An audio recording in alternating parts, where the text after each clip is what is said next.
Well, I would like to welcome with great pleasure the Honorable James MacRitchie. We call him Jim. He is a world leader in the field of acupuncture and an incredibly knowledgeable about. May I edit this, please? All right, edit away. Edit away. Jim is just a general Tao guy.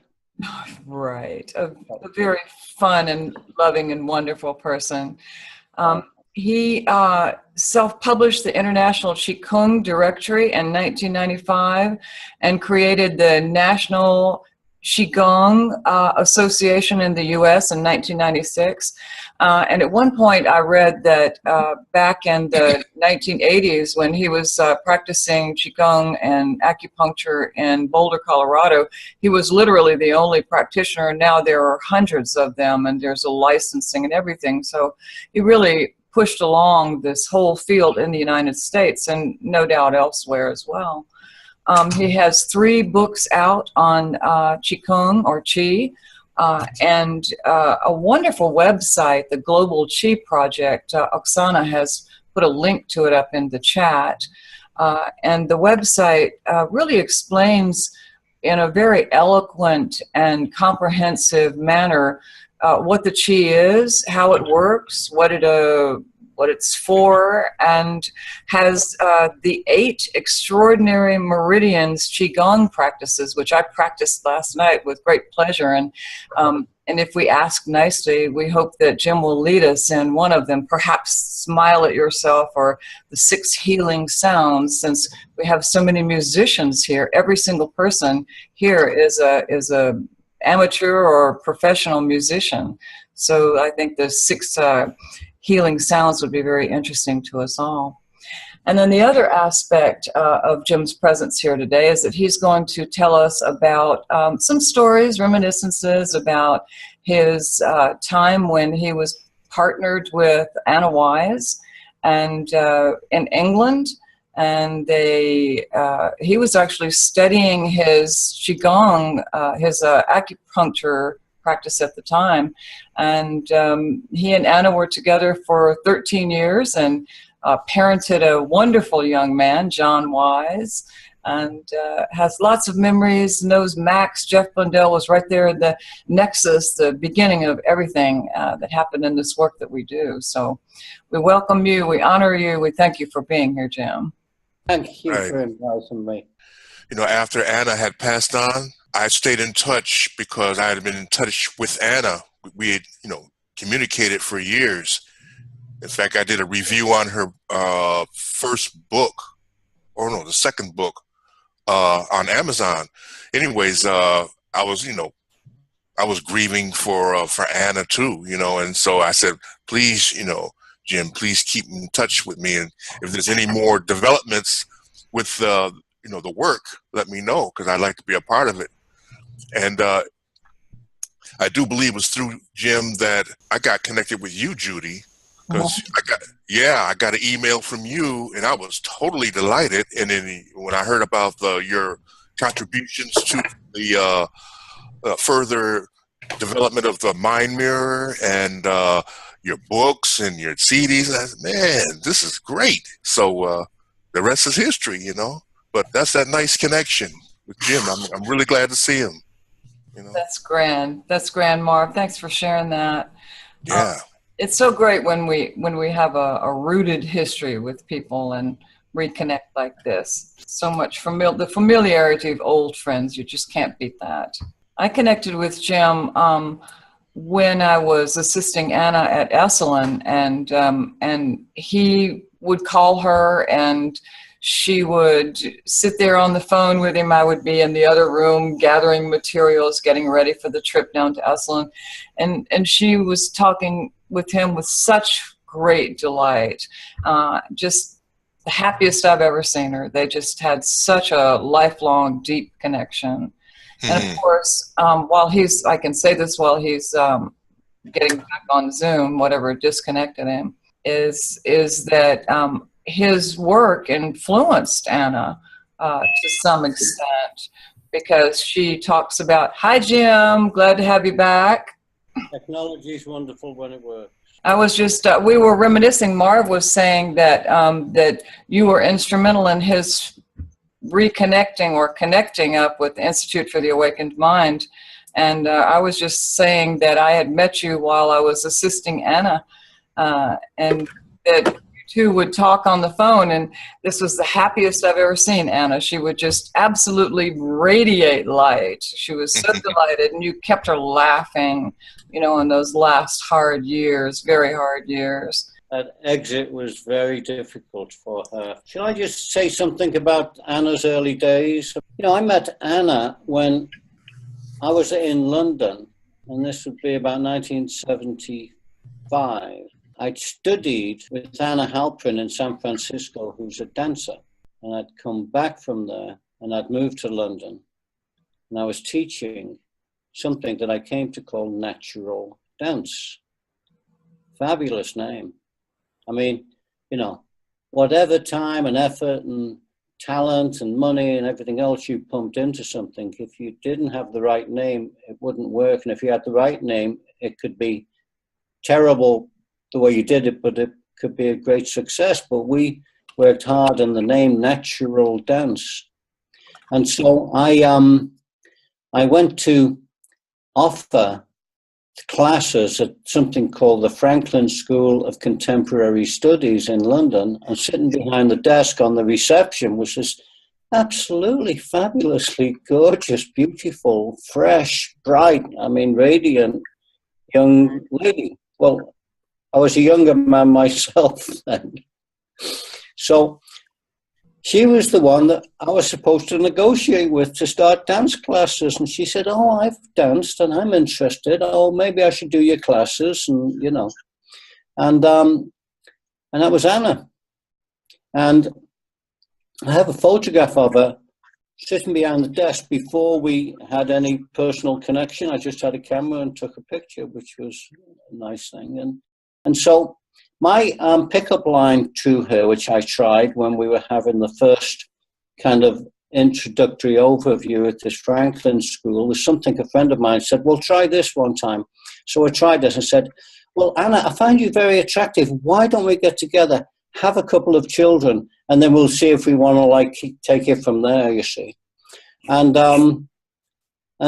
she had this very alarmed look in her eyes, and she backed away slowly with her hand on the doorknob, you know, and said, well, it's been very nice to meet you. And, oh, yes, well, I hope your class goes well. Well, we only had one child, you know, but we were together for 14 years.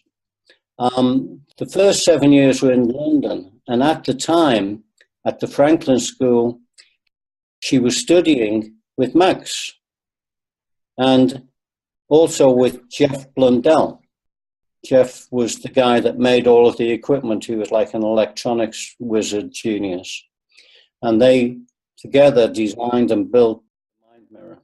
And that was the other major focus of her time and life. And also Elizabeth St. John, who you probably may have had on this program, I believe, you know, was Anna's, at the time, sister-in-law.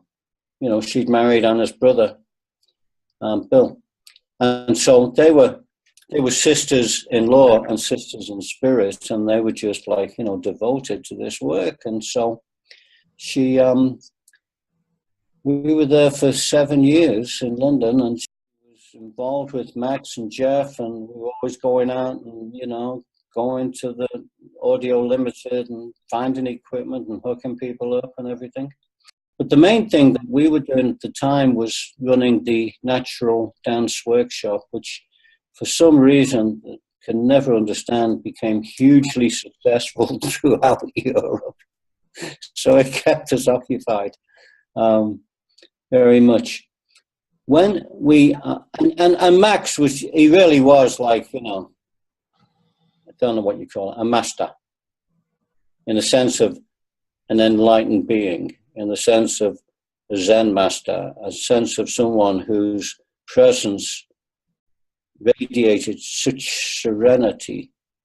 I mean, you'd just be with Max and everything would just calm down, and it would all just It would all be, and he was so, centered. And Izzy, his wife, she was fabulous because she was so lively. She'd just be around all over the place making tea and talking and everything else. And there's Max sitting in the middle of it all. How are you on here? Oh, you seen the flowers? The whole thing. So it was funny. But,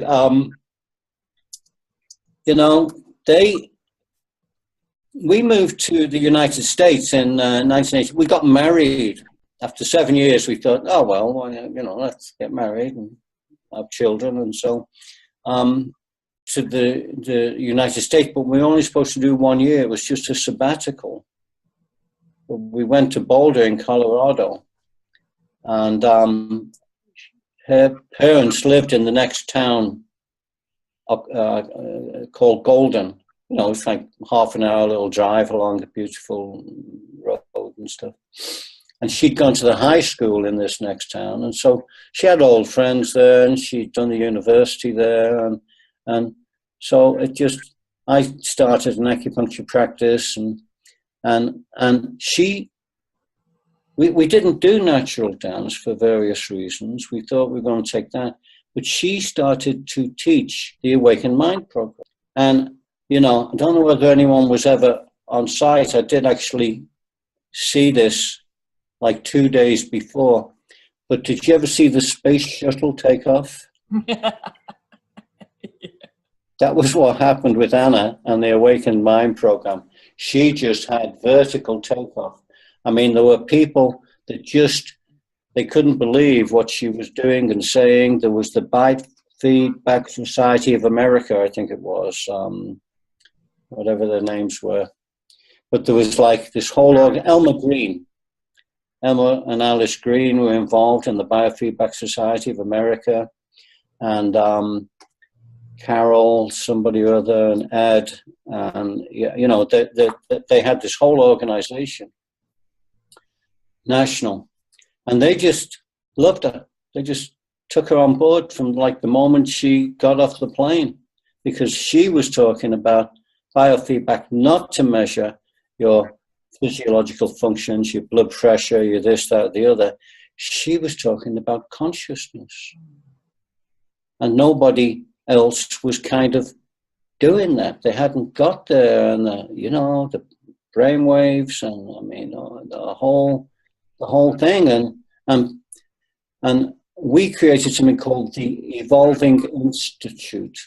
I always like that name. There's like 6 or 7 jokes in the Evolving Institute. Number one, institutes don't evolve. That's why they're institutes. You get it? Institutionalized. Anyway, was the Evolving Institute, a Center for Personal and Social Evolution. Isn't that nice? Yeah. Sounds good, isn't it? A Center for Personal Social, except that over the course of 7 years or so, it devolved. How? Well, Anna went that way and I went that way. Oh. You see. Or she went that way and I went that way, or something, She became, whereas we thought we'd been working together for 7 years, co-leading, finishing each other's sentences, just passing it backwards and forwards. She got so successful with her work, and I was like, I was just focused on the acupuncture and the qigong, and we just went in different directions. By that time, we had this young little baby that we kept us connected. If you get divorced, you just go separate ways, but if you've got a child or children, you have to, So we went in different directions, and she just kept going. I was like, how you doing, Anna? Yeah, okay. She went global. I mean, she went all over the world. She was teaching, the leaders of international corporations and stuff. I mean, and all of the programs from San Francisco she moved to. So I think Then she put those 2 books out, which was just fabulous. And I think that's where, on Esalen Institute, there's one thing I would say about Anna's work is she was in every catalogue of the Esalen Institute. They put 3 catalogues a year out for like, I lost count, 20 years. And that's because the class is filled. People, if your classes didn't fill, you didn't get in the next catalogue, you know. I mean, you had to have a successful enough class. And she just kept going and going and going and going. And what a wonderful platform. And maybe that's where you come into, Jude, so you take it from there. Well, do I remember that you used to call her Anna Banana? Only on certain occasions. I had other names for her as well, depending on the occasion and circumstance. But yeah, Anna Banana. It sounds about right, yeah. Yeah. You know, I didn't know that I'm sure other people have questions, but I didn't know that she had worked with Elmer and Alice Green, who were the only other people in the United States who were working with consciousness at the time. I'm not sure she worked directly with them, but the Biofeedback Society of America became something else. It transformed into, does anybody remember what this was? ISM, Institute for the IIISEEM. Right. Remember that? Yeah, vaguely. And then another question that I have. Energy medicine, they converted it, they just changed the name and they got into International Institute for the Investigation of Energy Medicine or something. Yeah. And so I don't think Anna even read the brainwaves of Elmer Green, but he was like the head of the, or he was the figurehead, you know. Lovely man. And she was literally, besides them, the only person working with consciousness. And, you know, that is still kind of the case. I mean, these days, more neurofeedback people are looking at meditation and consciousness, and even some neuroscientists working with like the Mind and Life Institute and the IONS, but still, it's taken a really long time. So she was quite the pioneer here in the U.S. and such an intrepid explorer that she went with the corporations and had so many adventures all around the world. So yeah, I can see where she would have taken off like a rocket. But also, Jim, I know that that your work with Qi and acupuncture was very much interwoven with her work, and because she has a meditation called the Orbit, because she called herself a Taoist, perceived of herself as a Taoist, and was very much attuned to subtle energies. And I even know that back when you had the natural dance workshop, she used some awakened mind. She told me once that she had used some awakened mind concepts to help people access creative states in order to be better dancers. I wonder if you can say anything about that. Well, I mean, we ran dance workshops, and there was nobody else involved, so there were no committees, no curriculums, no boards you had to answer to, you know, no managers or anything. So we just do whatever we wanted to do. And obviously she would talk about the awakened mind. If we did a weekend workshop somewhere, and we were working at a place, Andrea, do you know a place called Zist in Munich? Z-I-S-T, Zist. Is it still there? No. Wolf Buntig. You don't know the name Wolf Buntig? No.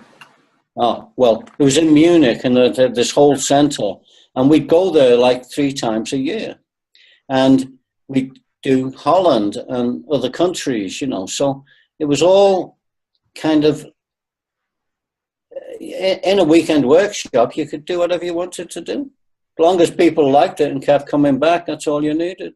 Yeah. And so she'd talk about the awakened mind and sometimes take equipment, and I'd talk about acupuncture. Well, what was interesting is we were involved in all these different styles and forms and possibilities of dance and movement and solos and the whole group and, you know, the whole thing. And I'm talking about the energy system and acupuncture and how all that works. I did not know the word Qigong. It had never entered my ear. Wow. After 6 years in acupuncture school in England, the word had never been spoken that I registered.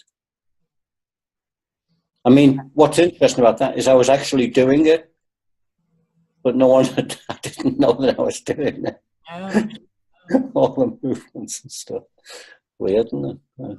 I wonder, before we go on to the subject of Qi, if anybody else has any questions about your time with Anna or anything that they want to ask. Did anybody meet Anna? Did you know Anna? Was that Jim?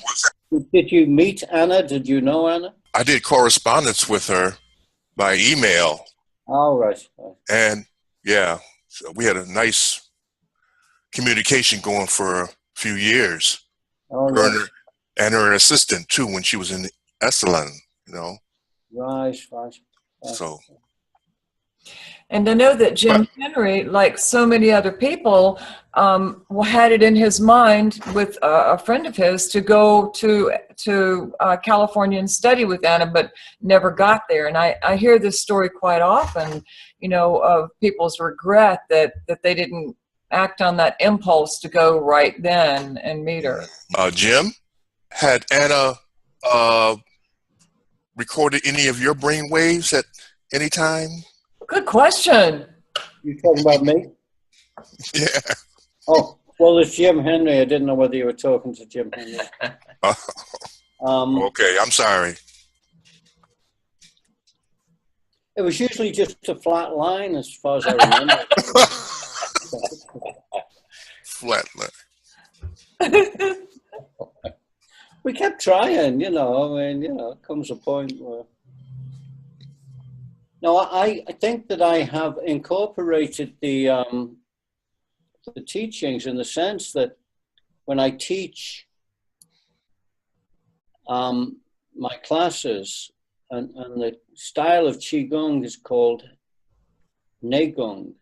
There's two styles of Qigong. Whether people know this, but there's called Neigong or Huigong.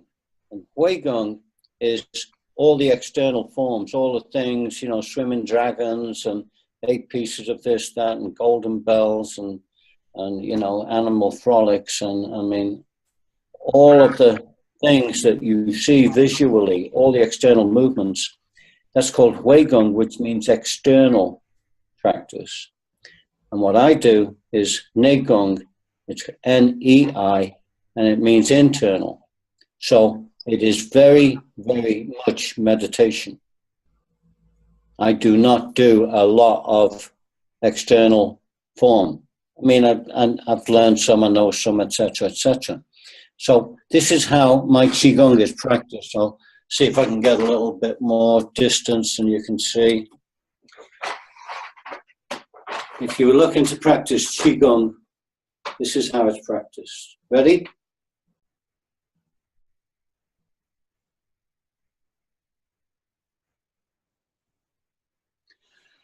I demonstrated that once on a TV show in New York. A woman said, "Oh, so show us some Qigong." So I just sat there and said, "Oh, fine, yeah." So, and I just sat there and closed my eyes and meditated and counted to 10. And I woke up and she was sweating. You know, it was like, what can you do something? Like, move. I mean, can you move? Just messing with you. But, the internal practice is very much internal meditation. It's called Taoist yoga or Taoist meditation, if you like. There's various names for it. There are 3 important distinctions that I've recently become aware of. There's Qigong, which would be spelled Qigong. There's Neigong, Neigong. And then there's Neidan, Dan, Neidan. Now, some people define it as Qigong is all the external movement. Neigong is all the internal movement. And Neidan is what they call inner alchemy training. Neidan is going into the deepest level of the central channel and the three Tantien, and kind of this starts to be very, very relevant to what you're doing in your work. I'm going to give you a quick flash here of, if I can find this picture, because there's a picture here from a book I've been reading recently. And tell me what you think of this in relationship to the Awakened Mind program.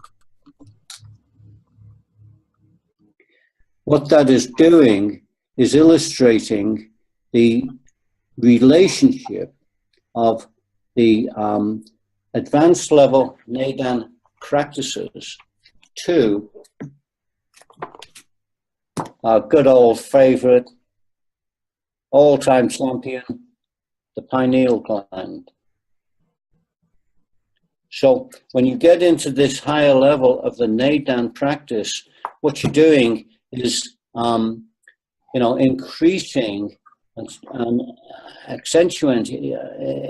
In my way of thinking, it just juices up and strengthens the pineal gland. You see, there's these three illustrations that we were looking at. Jude, I don't know whether you've got them. I can just, people can get them later, but these are three illustrations of what I think is going on. This is my book, which is available free on the internet. You just go to the website, the Personal Energy Center. It's called The Adventures of an Acupuncturist, but more seriously, it's a clinical autobiography. It's everything that I learned, borrowed, developed, ripped off, invented, learned, whatever, of over 35 years in practice using Qigong and acupuncture. And this is on the site, and you can just download it free. So inside this are three illustrations. This is from ancient China. This is from the Neijing II, which is like from the 7th century. And they have described, this is just the top part of the head. Now, if you scroll down a little bit, Jude, what I did is I've made a book, which is not on the internet, where I translated all of the Chinese from 6 different sources, 6 different authorities. Now, come down a little bit. So this is what the translations are of those points in those areas called the Mountain of 9 Peaks, 9 Sacred Realms, the Immortal Realm, the Numerous Platform, Obscure Spirit's Altar, High Place of Many Veils, the Mysterious Vault of the Jade Emperor's Palace. But this is also called the Upper Tantien, the Upper Elixir Field. And in the Chinese system, they are called the 3 treasures, the 3 Tantien, Jing, Qi, and Shen. But this is the Upper Tantien, and it houses what they call the Shen, which is consciousness. So that is their version. Now, if you scroll up to the next page, Judy, please. Okay. Now, this is just a cross-section of the main points from an acupuncture point of view, a side view of the head. There are no other points except there may be some extra points or master points, whatever. But generally, if you see on the very, very top, it says GV24, GV23. That's the Governiversal. And then the fainter line says BL3, BL4, that's the bladder line. And then GB, that's the gallbladder. And all I did was to look at what points are on the side of the head. If you scroll down a little bit, Jude. So these are the acupuncture points, and they're the various 3 different descriptions of the names, brain's door, 100 meeting, posterior summit, skull meeting, eyes bright, etc., etc. Now, if you go up to the next page, please, Judy. I'm concerned about the gate of dumbness. How do you avoid that? Don't go through that door.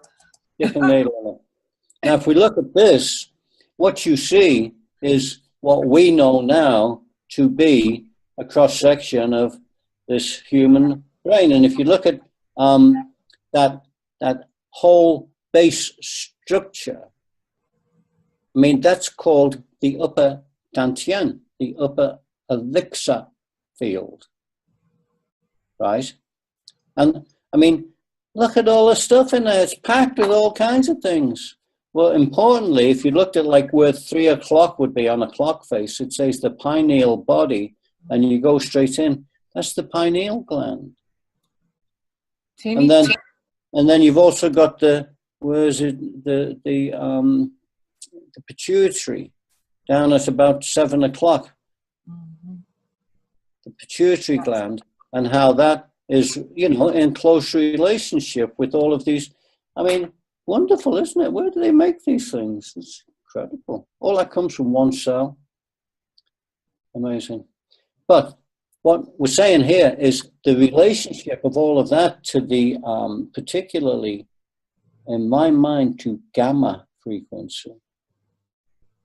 You've just, Judy, you told me you've just got the villus that can read gamma. Do you want to say something about that? Yeah, we added 2 extra bands of gamma. A lot of people say that gamma, it actually extends from 20, 25 to 100 hertz. Some people say 30 to 100. We had in the classic mind mirror, our topmost band was 38 to 44. So we were looking at some gamma and not calling it gamma, we called it beta.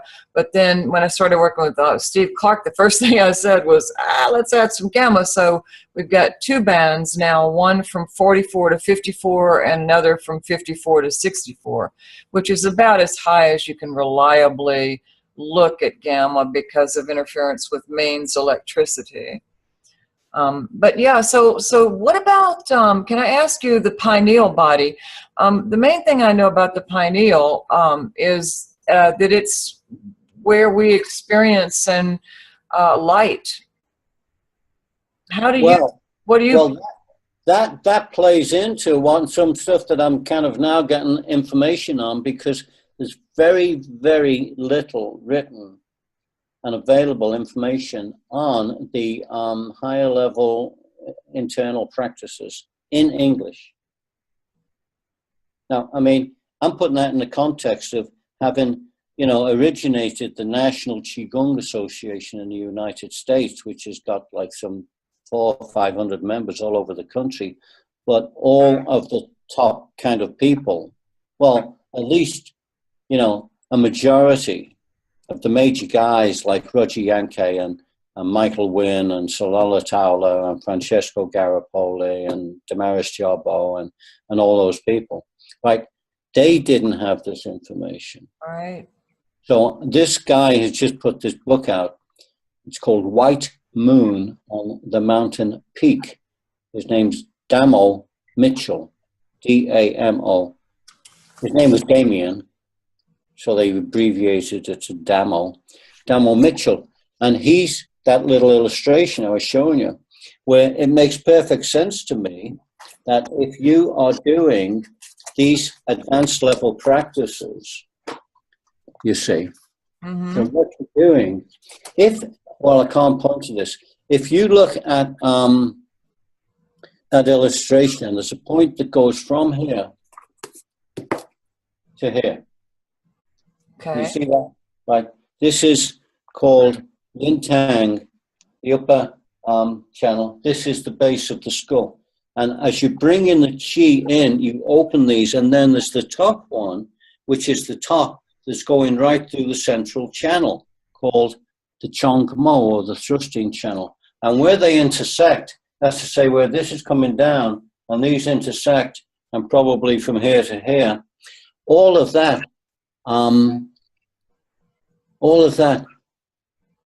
is that center called the upper dantian, the upper elixir field.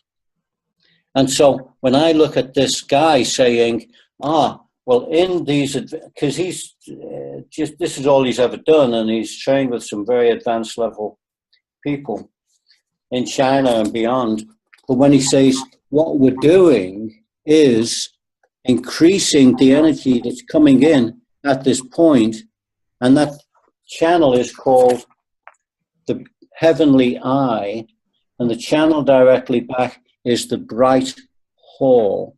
And then the series of concentric circles where it gets kind of more intense. The more practice you do, the more chi that you can take in. Now, you got to go through the whole thing to bring in the chi, but here's the levels: 1, 2, 3, 4, 7. You know, things go in 7. The outer level, I'll read out the names for them. Divine brightness. Next, shining pearl. Next, heaven's court. Next, purple palace. Next, heaven's treasure. Next, shining spirit. And last, dark mother. And what he's saying here is that as you increase the ability in advanced level practices to strengthen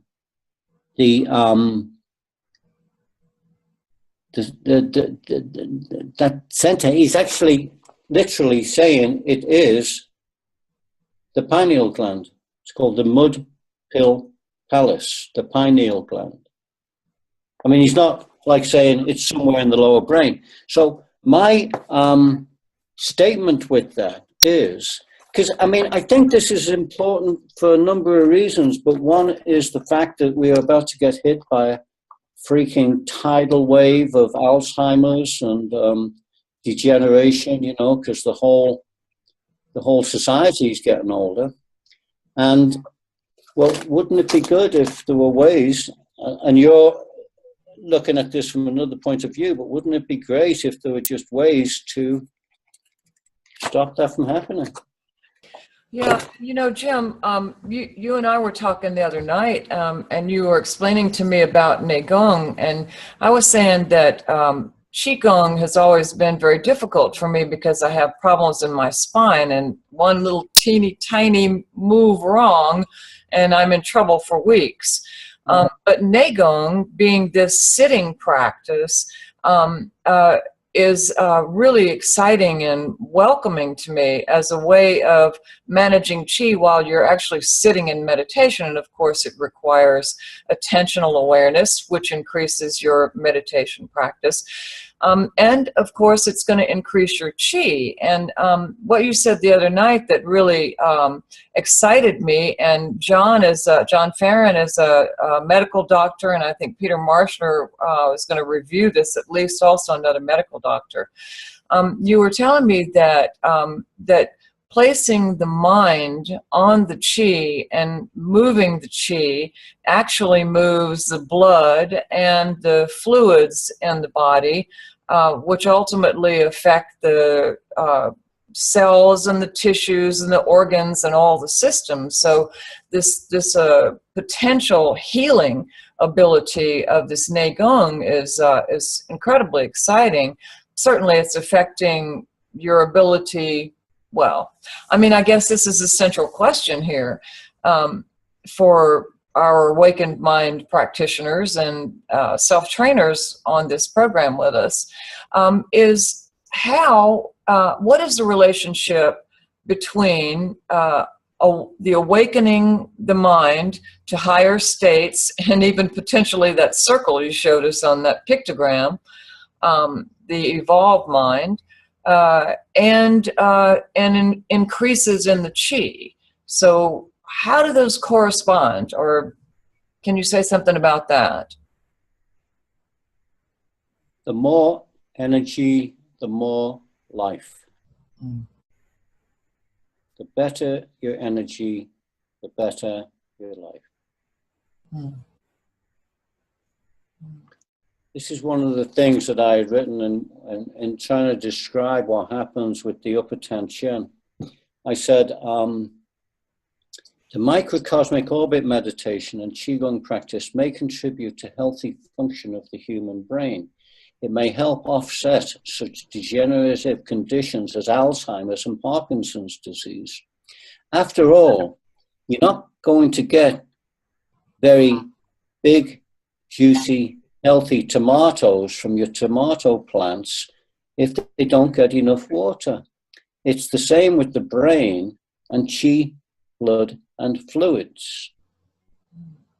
Obviously, scientific and medical research needs to be done, but in the meantime, while you're waiting for the official results to be approved and published, try it and see for yourself.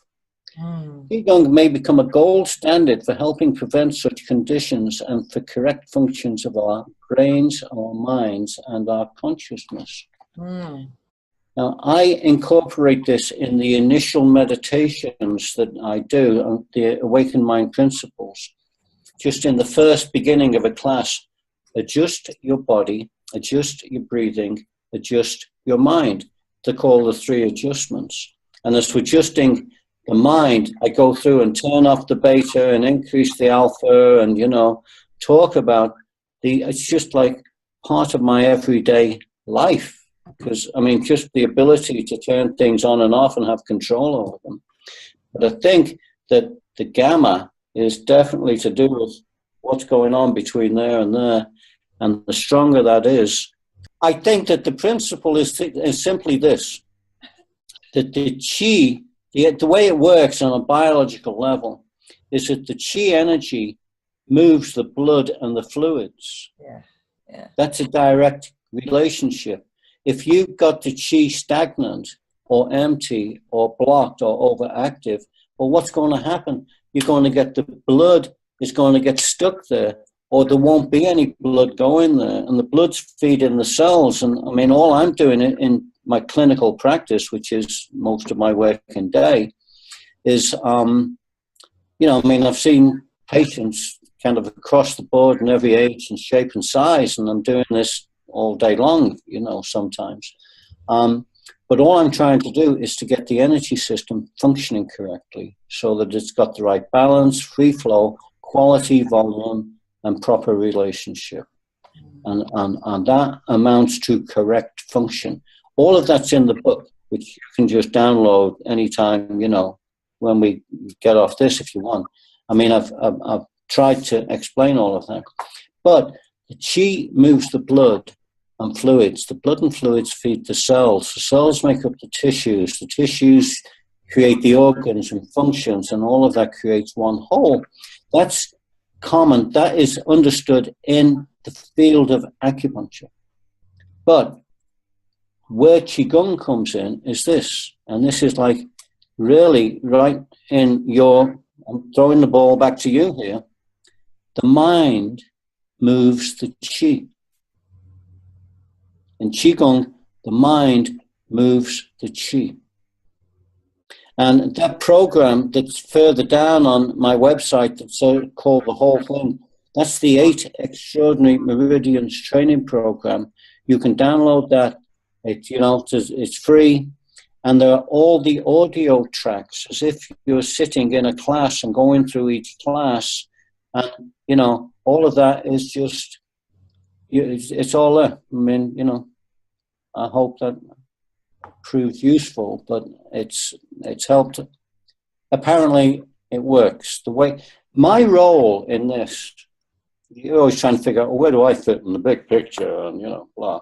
But my role in this, I think, is to just try and take this incredible information and convert it into simple, straightforward, common language that everybody can understand.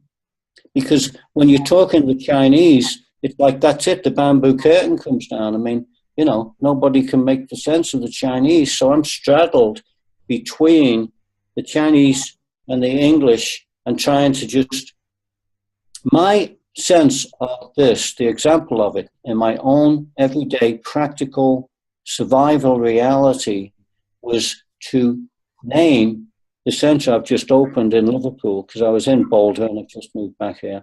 And I've opened a center, and the name of the center is not the Qigong School of Liverpool, the name of the center is the Personal Energy Center. It's English. People understand it. If you take those two words, personal, which is in every language, and energy, and you glue them together, it's a truism. Everyone knows immediately what you're talking about. If you say Kong Ching Chung Chung Kong, what's that called? I can't remember. You know, I'll just say that, and it begins with the Q, and there's no U behind it. It's like, you know, madness. Personal energy. And I have a one-man mission. I'm going to launch a one-man human wave assault on the National Health Service in England, the NHS, which takes 18% of the gross national product. I'm going to launch, I am in the middle of launching this, this effort to get them to redefine the middle initial. You have a problem if the thing you're trying to do, you have not defined correctly. You cannot define the word health if you do not include personal energy into the picture. I mean, this is critical. This is about relieving human suffering. People are dying. Thousands and thousands of people are dying because they don't know what I know, and they don't know what to do that I do. It's just in these books that are available for free. So my challenge to the National Health Service and the British government and the European Council and the World Health Organization is get the definition right, include personal energy. Yeah. That's the control system, and that's the blueprint that makes it all work. Mm-hmm. So I am a living example, you see. I've had this from a number of different authorities, a number of different people, like my doctor and a couple of other people. I'm 69 years old. I am 69 years old. Most people only think I'm 68.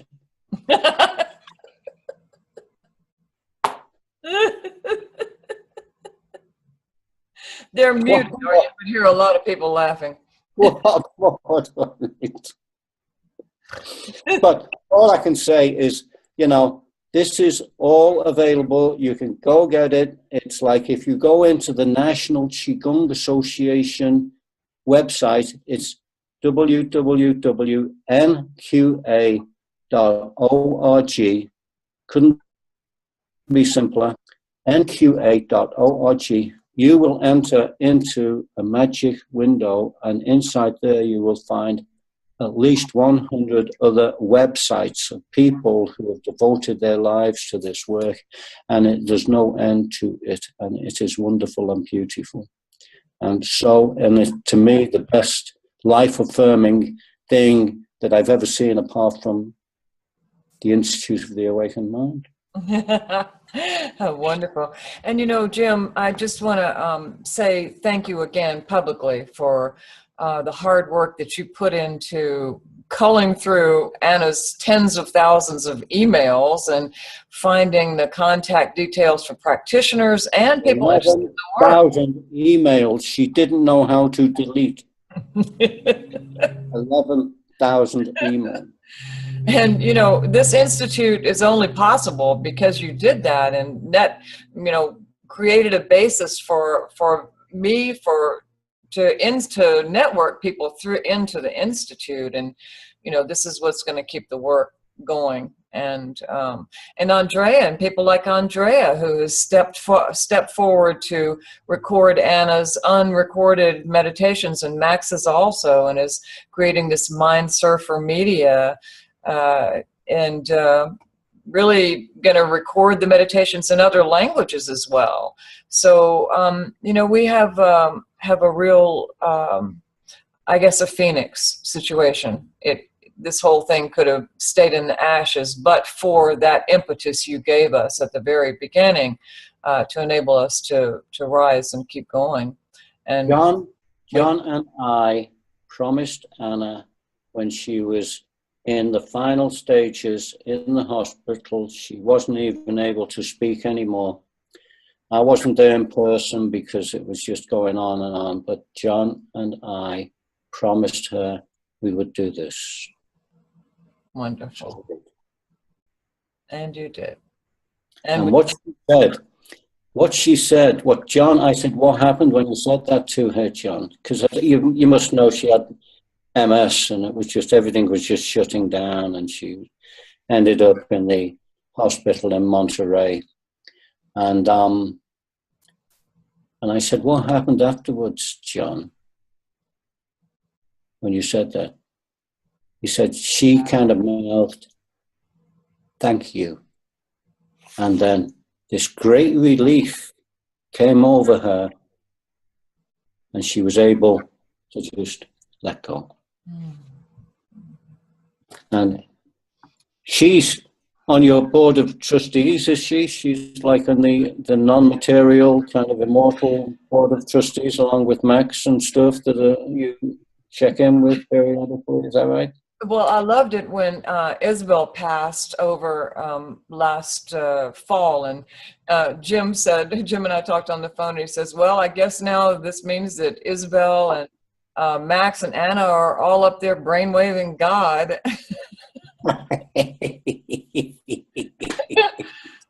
And I don't know if she's brainwaving God, but I can tell you she's still very present in this work. Andrea heard from her directly. Oksana, did you hear from her directly? I don't remember about that.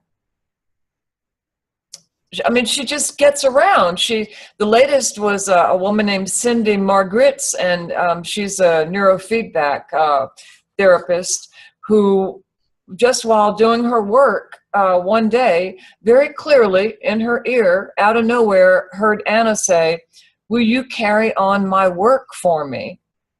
And she's in the neurofeedback field, and so she subsequently went to a gigantic conference in Greece and demonstrated the mind mirror, and she's become a neurofeedback speaker, you know, for Anna, for this work.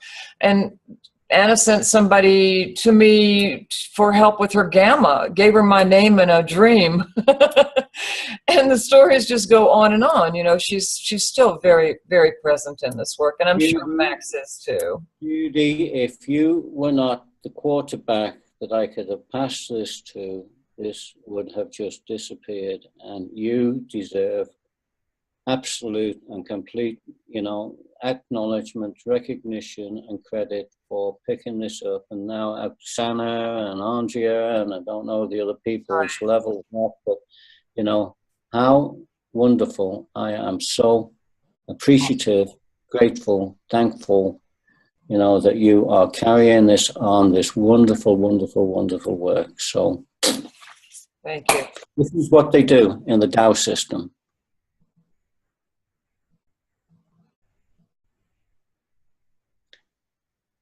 Now, you have to be very careful, because if you do it the wrong way around, like this, it's a challenge to a fight to the death. Oh, well, no. Which goes on the bottom? I've forgotten now. So sit down and see what happens. The right hand goes inside the left hand, and you do a bow. I have so many wonderful questions for you about inside your book. You write some really great things. So Jim, if you can hang on just a little bit, I just wanted to clarify something about the Qi. I understand what you said, we understand about the mind moving the Qi to move the blood, the lymph, and power up, I suppose, the system with the natural Qi that's within us and within all things.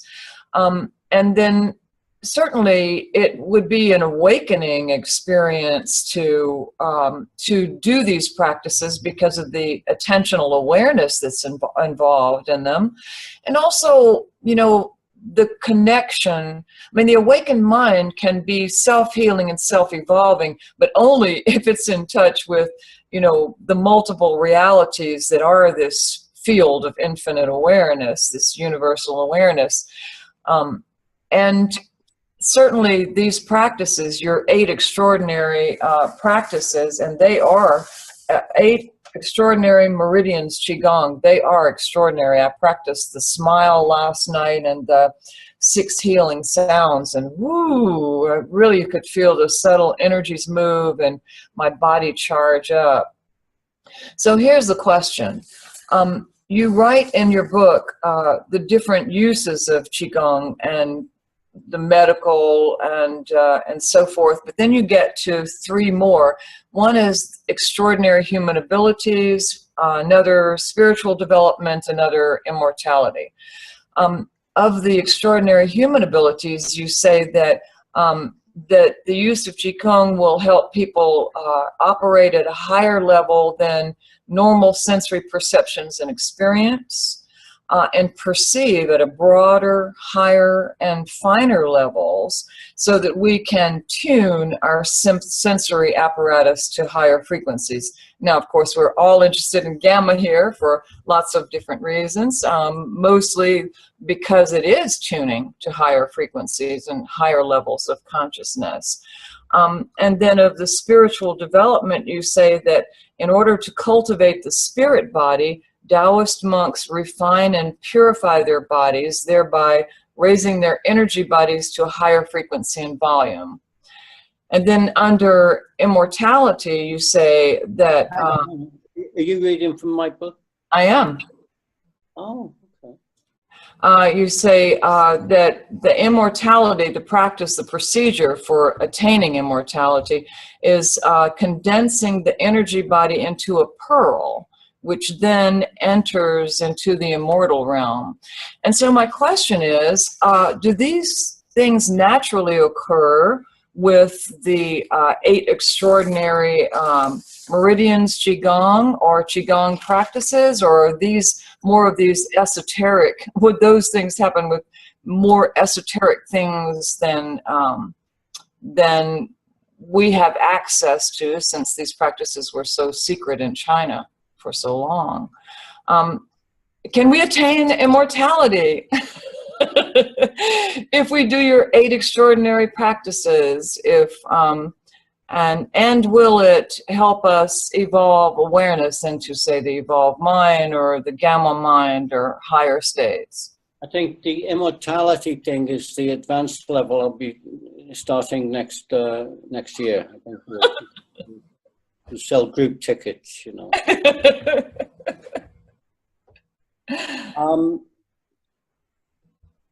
They have different categories of immortals in the Taoist system, and Roger Yankee had a great listing of that. But there's a sense of an immortal where your reputation continues. This is why people put their names on streets or buildings or cities or whatever, you know, they become immortal in that sense.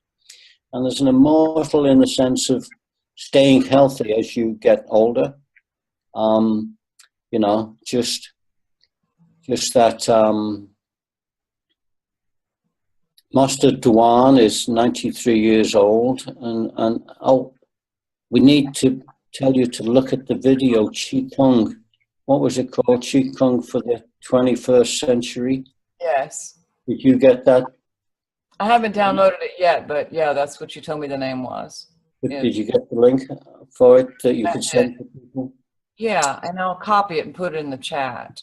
My pal Garipoli, Francesco Garipoli, went to China for 2 years. He was taken with him a camera. He was already a director and producer for PBS, public television in the United States. So he knew what he was doing. And he just traveled around and filmed everything. And he put it together into this 1-hour video that was astounding. It's astounding. It tells you the whole story from one end to, I mean, it's brilliant. And it's called Qigong, something healing for the 21st century. And Jude's got the link, and it's free, and you can just download it and watch it. And it's great. I mean, you used to have to send letters and things in, packages and stuff. But please watch that. Put an hour aside and watch this, because it tells you what's going on in China. So that and the National Qigong Association, and that'll give you a very good overview of things, I think.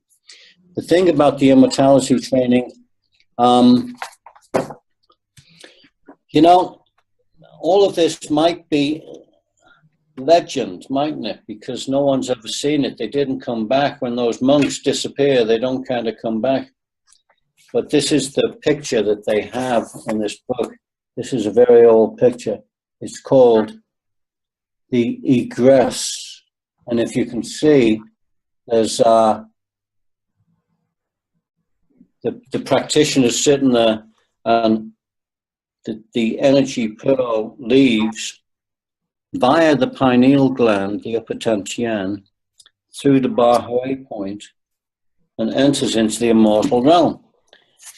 That sounds cool, right? But what he says, that's what I'm going for.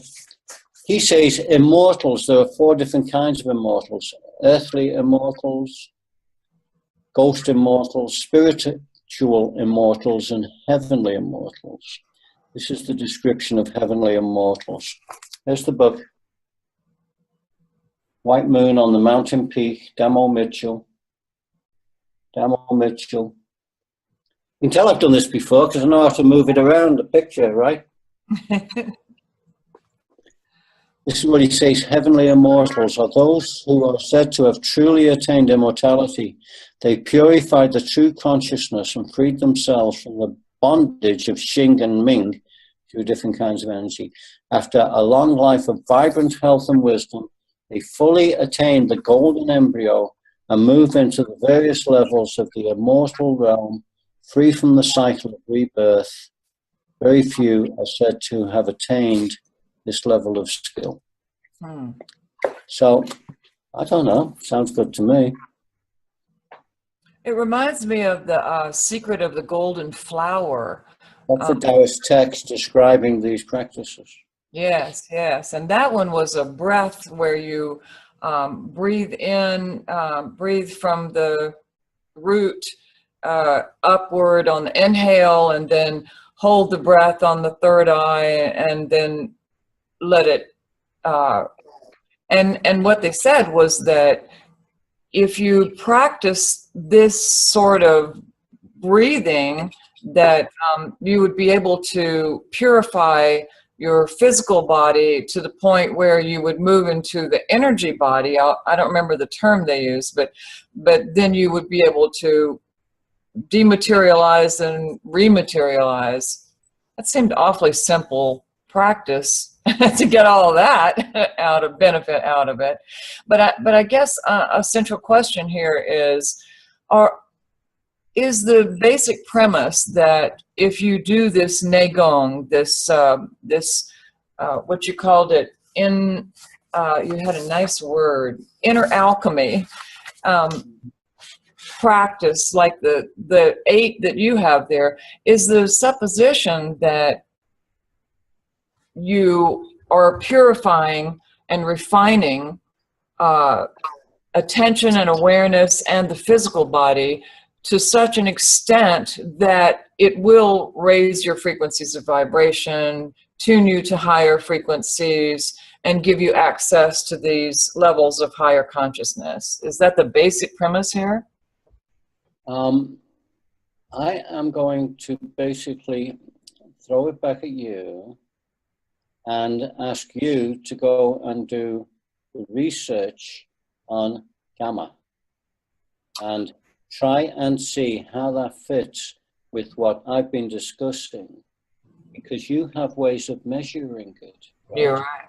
You're right. You have Okay. a way of monitoring it. I got a way of measuring the energy system through pulse reading. Okay, so this is our challenge then. Well, I mean, you've got the equipment to actually, You're right. put this together, and why wouldn't you? What else are you going to do? I mean, you get to a point where, going down the clubs, it's all right, getting getting down rock and roll bands and stuff like that. But I mean, you know, you're all practitioners looking at what these potentials are. That's right. All I have, I'm trying to find out what the map is. I've come across this book from this guy, which is the first time there's been a kind of a coherent map which aligns with what I've been practicing and teaching. Now, here's the complication with it. When I'm reading his book, and he's very rigorous and very pedantic and very, you know, this is the way it is done. You do not do it this way. Very, you know, disciplined. And yet he's saying, well, when you get to this thing and when you get to that, and then finally, when you reach these higher levels, you will start reaching these practices and stuff. And I look at it and go, hang on, that's what I teach in stage 4 of my classes. What I think has happened is that I got very advanced level practices very early on from high level people. I mean, going to China in '93, being stuck in a corridor opposite some Tibetan guy who was giving you his chi and sending photon torpedoes across, and you know, having a dozen different Chinese guys say, oh, I give you some chi. Oh, I do this for you. Boom, you stand there. And it's like, so I think that that it's not a straight line of you just do it this way, because you can do it all kinds of different ways. But the fact is that if you intersect here and here on the central channel at the base of that, you know, bunch of tomatoes at the base of the brain, and that particular golden bell of the pineal gland, go on, you know, I'd be interested to know. Let me know what you get up to. Keep me plugged in. What you should do, Judy, you want some stories, you should get John on here. Oh, yeah? John would be good. John's our son, Anna and I's son. John's, he's already there. He was born there. We got this photograph of him, like when he came back from the hospital. He's like, you know, 4 days old, and he's got his brain wired up, and Anna's like trying to read his brain. Little kids kind of, what the fuck?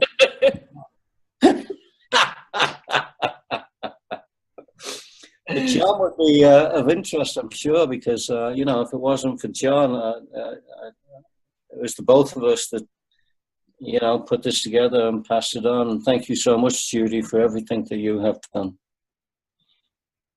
I can't imagine it having been any other way. It was just all supposed to be just as it is. I would like each person to go through and just make any comment, if you would, please, of what I've said, what that has meant for you, and just kind of, there's enough of us here, there's like, you know, 4 or 5. Would you just give me a little feedback, Andrea? What does this make sense to you? Oh, it totally makes sense to me. And I'm very glad to get in contact to you, to hear you speaking about Anna and about the work you were doing together. And it's really, really a pleasure to meet you. And I think I'll download the books immediately and try them maybe tomorrow to do all the exercises. Maybe we could have a link to all your audios or videos, and also offer the books on your website. That could be. There's some guy did this in California on something called Scribed, and he gave other people's things away free in order to attract them to later on buy some of the things he'd done. The last time he looked, 9,000 people had downloaded my book from his website. I mean, it's out there. Once you let that bird free, it can go anywhere, and I think that is what's going to be the saving of the planet, because, you know, people can get it. But I'd be interested if you have any feedback from the program, because all the audios are there. Please, you know, my email's there. Let me know how you do. Marvin, how did you do? Any comment of what we've talked about here? Yes, I did download the smiling meditation, and I found it very pleasant. I'm definitely going to go into all your material and download it, and I really, really appreciate that you're offering that for free. You know, I mean, that's tremendous. You know, it's a gift. You can move a lot of product if you give it away free. Mm-hmm. Yeah, I'm sure it will. I've done Qigong, Tai Chi, and Tao Yin and all those things, but they've withered on the wayside. So you've rekindled my interest in Qi. I'll certainly be downloading all your information and working with it. And thanks very much for sharing it. Oh, you're very welcome. Yeah, Jim, I really appreciate it. I've done Qigong more in the outer, studying with briefly with the Shaolin monks, so doing some Qigong in the outer forms. And I really appreciate, like, a few things that you said really struck me quite significantly. Like, one was, you know, the more energy, the more life, the better the energy, the better the life. Like, that's, it's just simple but profound. And this notion of needing to define personal energy, like, that really struck me as well, like taking out the kind of the Chinese bewildering concepts and speaking in a way that really, I guess, you know, people really get. And that really hit home for me. And I've often, with my wife, we've talked about chi centers or key centers, and the notion of personal energy and speaking in the way that the Western mind gets it in a deep way, just that also really got me. So, and the other one was like the chi moves the blood feeds the cells, and the mind moves the chi. Like that, just again, very profound. So thank you, Jim. I appreciate it very much. Thank you. I mean, I just see that this is the kind of only thing of interest to me, to try and unravel all of this incredibly, fabulously wonderful information from the whole history and culture of the Taoist practice and the Buddhists, you know, I mean, and the Tibetans, but how do we get that into the West? That's the issue, because it's a matter of translation.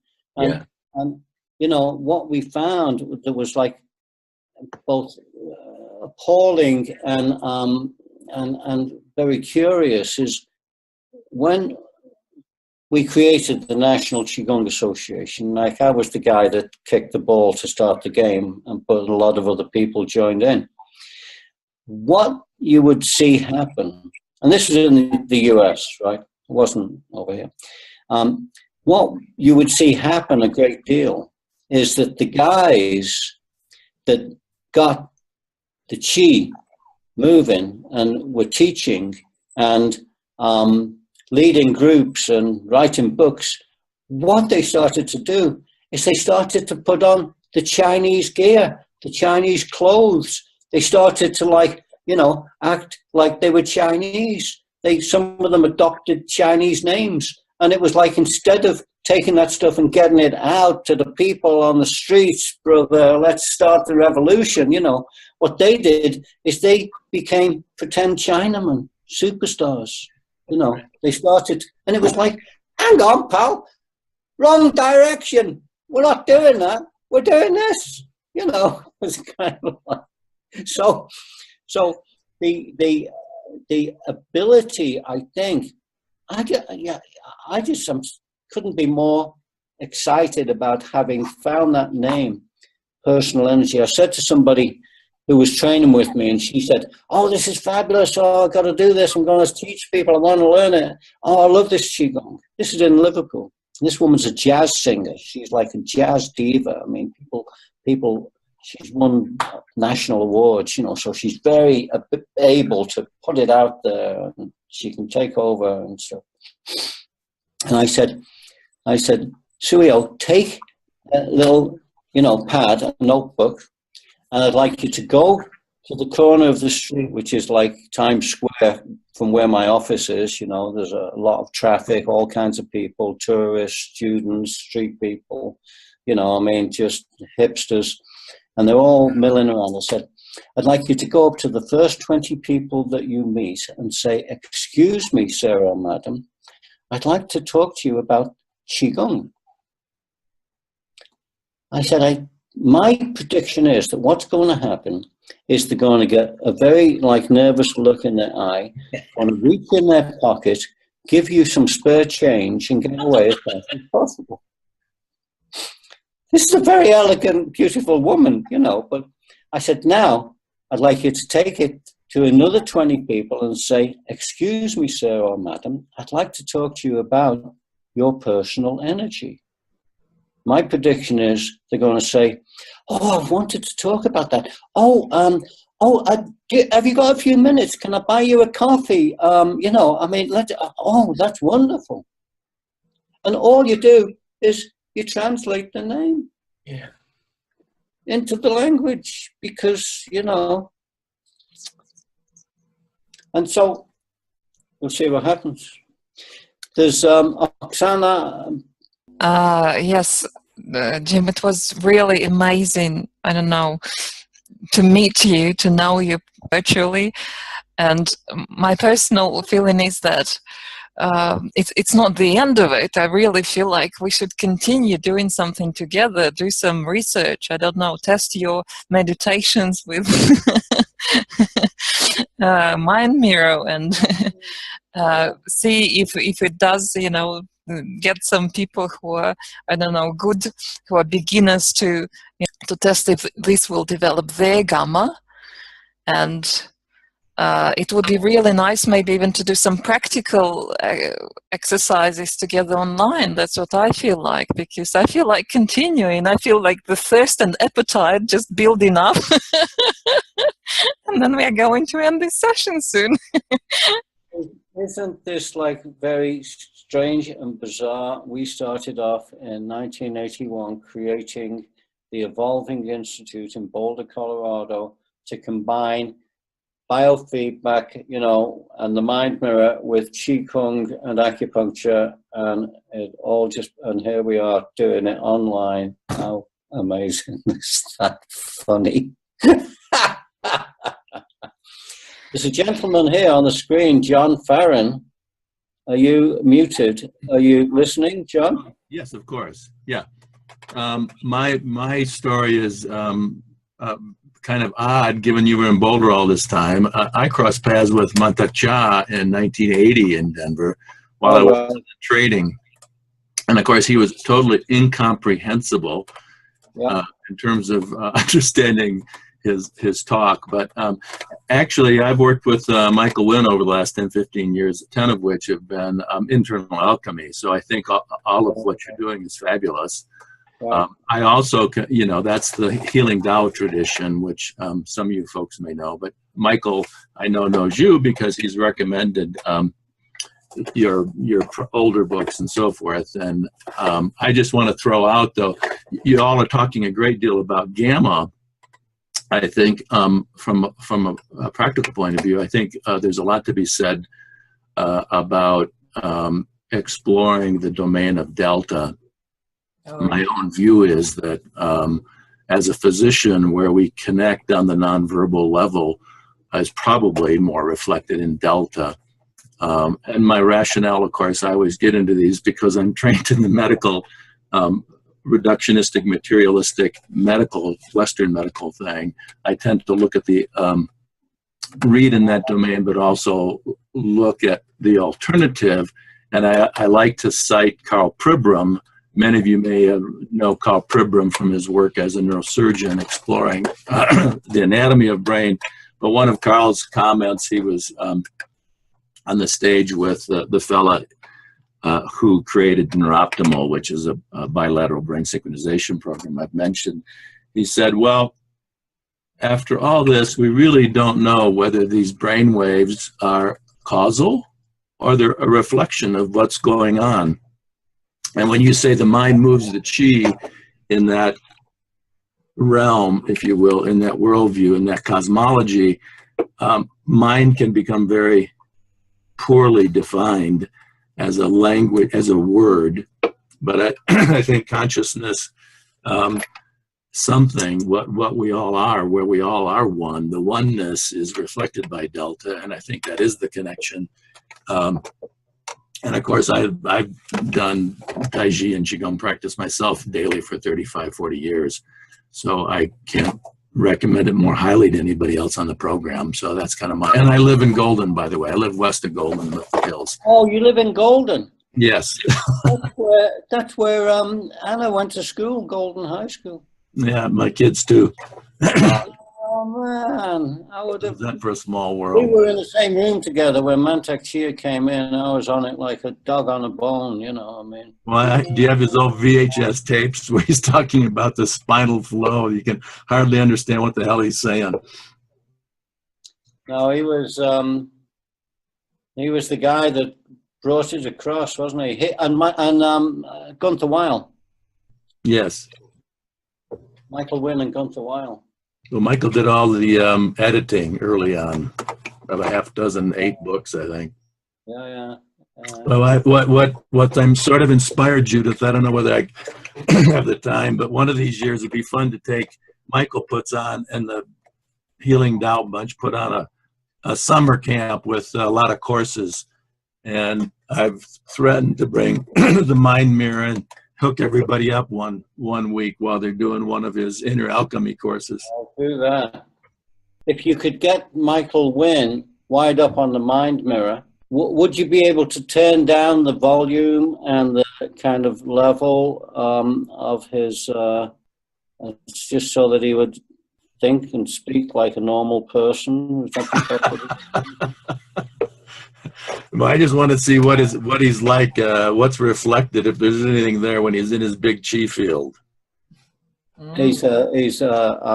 mean, Michael and I have such a relationship that if we turn up at the conference, they put us in the same room together, like they, you know, what's it called? They were roommates. So that's not necessarily a sensible thing, but I'm very, very fond of him. He's a wonderful guy. If you go onto the NQA USA, you can download Michael Wynn, and that in itself is a whole, isn't it, John? I mean, he's just done so much in so many ways. He's just astonishing. But prodigious, but lots of stuff, and maybe too much. So I say stick with your 8 extraordinary meridians. Much more streamlined, much more straightforward. I love the depth of the animals and the pearls and the fusion and so forth, and the planetary practices that all enhance inner alchemy. But again, it's all about quieting. Yeah. Thank you, John. Glad Thank you. Appreciate your contribution. I don't know if Ariel is still here. I think I don't have much to contribute at the moment. I just coming back to the practice after a long time. I also, like John, I think, said, I really connected with what she wrote about energy, like underlying everything. I can really feel that in my own life. So yeah, I look forward to reading more from your work and practicing before I have, I guess, questions and things to surface to the group.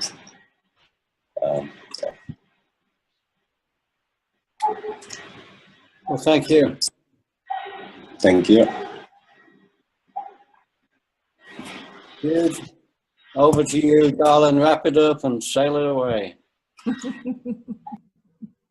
Isn't it interesting how what John was talking about, let's not forget about delta, how delta as a biofeedback loop connects with gamma, and how our connection with you through Anna, and now as you could say, a founder of this Institute for the Awakened Mind, has started here, and then it's gone around and it's connected again. So let me say that we just hope that you will come back on the show and maybe lead us in something, and we will also have some studies of our own brainwaves as we hook up and can share with you the effects that we've seen. And we thank you. Let me get it straight, because I don't want to have a problem. It's the right hand, and the left hand is over the right. Is the left hand over the right? Is that right? Is it, next time you're in Chinatown, try it.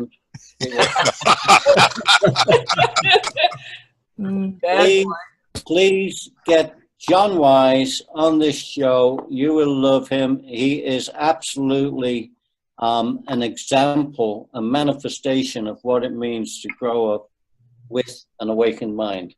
And he's starting to realize it. You know, he was just a punk head trying to kind of like figure out what to do. But you would love John, and he would love you, and he would be delighted at what has happened with his mother's work that was the context of his life, you know. So, thank you very much. See you again, and look forward to it. Thank you all. Thank you, Jim. Bye. Hey, bye-bye, everyone. Bye-bye. Bye-bye.